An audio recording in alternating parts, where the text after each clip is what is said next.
Hello friends, আজকে আমি তোমাদের কাঠবিড়ালি আঁকা শেখাবো। দেখো কাঠবিড়ালি আঁকা কত সহজ। আমি প্রথমে বাংলায় এক লিখলাম, এক দিয়ে লেজ বানিয়ে ফেললাম। এবার কি করলাম, দুটি কান আঁকলাম। এবার আমি মাথা আঁকছি। মাথার নিচে কি আছে, দুটি হাত আছে, দেখো দুটি হাত এঁকে ফেললাম। আর হাতের আঙুল আঁকছি, আর হাতের আঙুলে একটি বাদাম এঁকে দেবো, কারণ কাঠবিড়ালি বসে বসে বাদাম খাচ্ছে। এবার কি করব, চোখ এঁকে ফেললাম।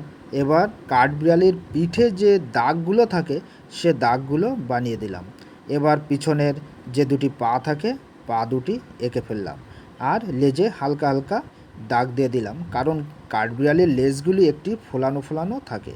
এবার কি করব, কিছু ঘাস বানিয়ে দিই, তাহলে মনে হবে যে কাঠবিড়ালি ঘাসের উপরে বসে বসে বাদাম খাচ্ছে। দেখো কত সুন্দর লাগবে কাঠবিড়ালিটি, দেখো। তা তোমরাও আমার সঙ্গে সঙ্গে এভাবে প্র্যাকটিস করতে থাকো, তাহলে দেখবে তোমরাও খুব সহজেই কাঠবিড়ালি আঁকা শিখে যাবে।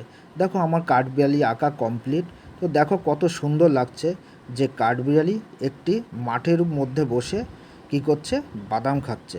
তা তোমরা যদি আমার চ্যানেলে নতুন হয়ে থাকো তাহলে আমার চ্যানেলটিকে ফলো করে রাখবে, তাহলে আমি যখন নতুন নতুন ভিডিও আপলোড করব তোমরা সঙ্গে সঙ্গে দেখতে পাবে।